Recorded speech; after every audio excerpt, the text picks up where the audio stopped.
siku ya leo nimekuja kukwambia kwamba timiza nadhiri. Ondoa nadhiri uliyoiweka mbele ya Mungu. Mungu atusaidie. Mungu atusaidie mpendwa. Kwa kumaliza, nataka nikupatie ushuhuda kidogo wa kwangu. Sisi tumesikilizana na Mungu, mimi na mume wangu. Wakati Mungu ametuita, tulikuwa kwenye mlima huko Kongo tunaomba. Wakati tulikuwa tunaomba, tukawa tumepatana na Mungu kwamba tutamtumikia Mungu maisha yetu yote. Tukawa tumepatana, tukaweka nadhiri. Tulipofika Ulaya, kwa sababu kule Ulaya ni sawa kuambia kwamba sisi tunaishi Belgium, tunaishi Belgique au Belgium. Huko ndiko tunafanya kazi ya Mungu, ndiko tunaishi. Lakini tunaenda kwa kumwandaa bibi harusi. Sasa wakati tulipofika Belgium, kule Ulaya unapaswa utumike au unasoma mambo mawili. Kule hawataki mtu wa kukaa na kula ovyo, hapana. Utatumika kwa nguvu ama utasoma. Sasa wakati tumefika huko, mimi nikamwambia baba, hatutakaa hivi, hata mimi nisome. Nilipoenda kwa shule, nikasoma nikamaliza. Lakini kwa baadaye tena nikakosa kazi, nikaenda tena kwa shule. Nilipofika kwa shule nikasoma, niko darasani, nikaona upofu umepiga kwenye macho yangu, nikawa kipofu. Nikaona majeshi wanakuja kunikamata. Lakini nikasikia sauti inaniambia, wewe ulitia nadhiri kwamba utanitumikia, lakini siku ya leo mbona haukunanitumikia? Unakwisha kwenda mambo zako za kusoma na nilioleta Ulaya muda kunitumikia. Sasa wewe kwa nini unaingia kwa shule? Nimeenda nyumbani, nikawa kama sasa, nikaingia kwenye magonjwa, nikawa kama nimekufa. Wakati nimejikuta nimekufa, nikaona mbele yangu zile nadhiri zote ambazo nimezitoa kwa Mungu. Nikasikia sauti, nikajikuta kabisa, nikaona kwamba nimekufa. Kuna mtu ambaye anakufa wapendwa, roho yake inakwaka, inaangalia na inasikia hadi siku atamzika. Mimi nikawa ile hali ya kufa, lakini sauti inaniambia, mapendo, wala hutaenda fasi kwa sababu hukutimiza nadhiri. Kwa ile hali nikawa nalia, nikalia sana. Nikakumbuka tumepanda milima na mabonde, tumeteseka, kisha nisiingie mbinguni kwa ajili ya kutotimiza nadhiri, kwa ajili ya kutoondoa nadhiri. Nikamwambia Mungu, nisaidie Mungu, nisaidie. Ukinirudisha nikuwa hai, nitatimiza nadhiri. Nikaona sasa, wakati nilikuwa katika hizi safari za Injili, tulienda kijijini, nikawa nimehubiri kama hivi, nimesimama mbele yenu na hubiri, lakini nikahubiri ndani ya kanisa ambao walikuwa wanakaa kwenye matofali. Nikasema mimi nikatoa nadhiri, nikasema nitawanunulia viti. Nikatoa hiyo nadhiri kwamba nitanunua viti kwa hiyo kanisa, lakini nikawa nimesahau. Hiyo siku nikajiona, na nilikuwa nimepita karibu miaka zaidi ya 10. Nadhiri ya pili, nikasimama kwenye madhabahu kama hivi, nikasema hivi, mimi nitajenga madhabahu kama jinsi mnavyoona haya madhabahu. Mimi nikajitoa, nikasema nitajenga madhabahu, lakini sikujenga, nikawa nimesahau. Kumbe malaika aliandika. Wakati sasa nilikuwa kwa ile hali, nakaona kwamba nimekufa, nikawa nimeona kwamba nimesema siku kwa siku tano. Kumbe ilikuwa inapita karibu ya miaka 10. Nikaona tena wananiletea, nilikuwa nimetia nadhiri. Nikasema hivi, nikaenda kuhubiri tena kwa kanisa moja, nikakutana mchungaji. Nikasema huyu mchungaji nitamnunulia suti, lakini sikununua. Ule mchungaji akawa amefariki. Ule mchungaji alipofariki, nikasema sasa huyu mchungaji mbona alifariki, na mimi nilikuwa nimemwaidia kwamba nitamnunulia suti. Wapenda, kwangu haikuwa jambo rahisi. Nikaambiwa mbinguni hautaingia. Ona hizi nadhiri zote ambazo umezitoa, wewe wakuziondoa, wewe wakutimiza, mbinguni hautaingia. Kwanza wewe ni mwongo. mpumbavu kwa sababu hukutimiza nadhiri, umefanya dhambi.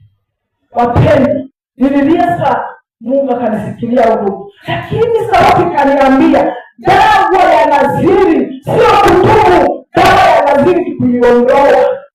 Nililia, Mungu akawa amenisaidia, nikawa nimerudi Afrika, nikawa nimekuja kuondoa zile nadhiri, nikanunua viti, nikawa nimetoa hela za kujenga ile madhabahu. Sasa yule mchungaji ambaye alifariki, alikufa, nikasikia sauti ananiambia hivi, mke wake bado anaishi, chukua bagi ya suti, hela umupe huyu mama mke wa mchungaji.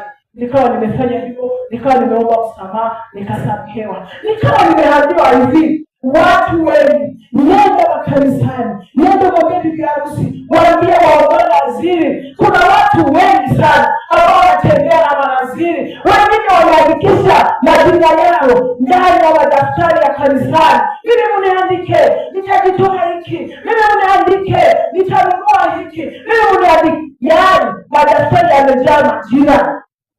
Nimekuja kukwambia hivi, ondoa nadhiri, ondoa nadhiri.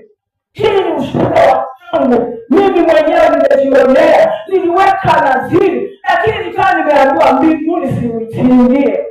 Mbingu sio ya wenye dhambi, mbingu ni ya wenye haki, mbingu ni ya watakatifu. Ondoa nadhiri. Biblia imetuambia hivi, ni afadhali usiweke nadhiri kuliko kuweka nadhiri usiitimize. Kuliko kuweka nadhiri usiitimize, ni afadhali uiondoe ama usiweke nadhiri. Kinywa chako kisikukoseshe kwa kutia nadhiri. Nikaambiwa hivi, watu wengi wanatia nadhiri au wanasema tutafanya hiki kwa ajili ya aibu. Asikia aibu, watasemaje? Wengine wanajitoa, wengine wanaandika, mbona mimi? Mbona mimi sitoe? Wanatutia nadhiri kwa ajili ya aibu. Lakini mtu yoyote ambaye anatia nadhiri, anakawia kuiondoa, anakataa kuiondoa, mbele ya Mungu ni dhambi. Biblia inatuambia hivi, ni afadhali usiweke nadhiri kuliko kuiweka usiondoe. Afadhali uanze kimya, usiweke kuweka nadhiri ambayo hautaiondoa. Siku ya leo tunataka kuwaambia mpendwa, ondoa nadhiri uliyoiweka. Ondoa nadhiri. Watu wengi sana wanaweka nadhiri, wengine wanaandikisha majina zao, lakini siku ya leo ninakuja kukwambia wewe ufute ile jina moja katika kile daftari la kanisa ya wale watu ambao wameweka nadhiri ya kujitoa. Wewe ufute na uondoe ile nadhiri. Mungu atusaidie sana. Tukumbuke nadhiri ambazo tumeziweka mbele ya Mungu, tuweze kuziondoa. Tusiondoe kwa sababu neno la Mungu linatuambia hivi, Mungu hatakosa kukutafuta, kukudai nani. Na kabla nimekuja mimi kukwambia, nimekuja kukumbusha mpendwa, ondoa nadhiri. Nadhiri ambayo umeiweka uliondoe, kwa sababu Mungu anakudai. Mungu anakudai. Ondoa nadhiri uliyoiweka mbele za Mungu. Mambo hayaendi, unafanya mambo hayaendi, unalia kama mimi naomba sijibiwi. Ndio unawahi katika maombi yako kuomba kwamba Mungu ukinitendea hiki na mimi nitakutendea hiki, Mungu atakufanyia hiki, Mungu ukiniponya nitakutumikia, Mungu ukiniponya nitakupa hiki. Lakini wakati Mungu alikuponya ukawa umesahau. Nimekuja kukukumbusha, ondoa nadhiri ambayo uliweka mbele ya Mungu, kwa sababu Mungu anakudai. Ndio inaonekana kuwa ni dhambi mbele ya Mungu. Kama ukiondoa nadhiri, inaonekana ni dhambi. Na wenye dhambi mbinguni hawataingia. Mungu atusaidie. Mungu atuwezeshe kuondoa hizi nadhiri ambazo tumeziweka. Mungu atusaidie, atusaidie upendo. Wewe ambaye umeweka nadhiri mbele ya Mungu, ulisema Mungu nitamtumikia, lakini haunamtumikia Mungu. Umesahau kwamba uliweka nadhiri. Ondoa nadhiri kusudi Mungu aweze kukubariki. Ondoa nadhiri kusudi uweze kubarikiwa. Ondoa naziri kusudi ubarikiwe. Ana atimiza naziri, kabarikiwa. Mungu akampa watoto wengine 5. Kwa sababu gani? Aliondoa naziri, alitii naziri. Watu wengi hawako wanatii naziri, watu wengi wanakuwa kwa naziri ni kawaida, lakini ujue kwamba malaika amechana, malaika ameandika, na Mungu kanakudai. Mungu atusaidie, Mungu akusaidie mpendo. Roho Mtakatifu akusaidie, Roho Mtakatifu akukumbushe zile naziri zote ambazo ziweka mbele ya Mungu upate kuzitimiza. Mungu awabariki sana. Ili niweza ujumbe ya leo, kuondoa naziri. Ile imani ya kwamba unapenda kuondoa ile naziri ambayo umewekea Mungu. Ile imani ya kwamba unapenda kutimiza ile naziri ambayo uliwekea Mungu.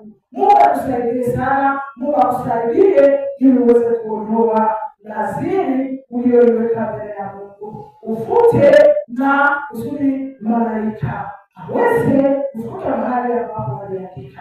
Mungu Baba yetu, tunasema asante kwa ujumbe wa leo. Ninaimani ya kwamba mpendo alitoa naziri, kwa kupitia ujumbe huu anaenda kuiondoa ili usimuhesabie dhambi, ili usimdai naziri hiyo. Biblia inatuambia kwamba afadhali tusitie naziri kuliko kutia naziri na tusiondoe. Saidia mpendo ambaye atakayesikia ujumbe huu, ambaye atasikiliza ujumbe huu, umsaidie aondoe naziri ambayo aliweka. Kwa jina la Yesu Kristo wa Nazareti hai tunaomba hivyo. Amen. Mungu awabariki. Shalom, shalom.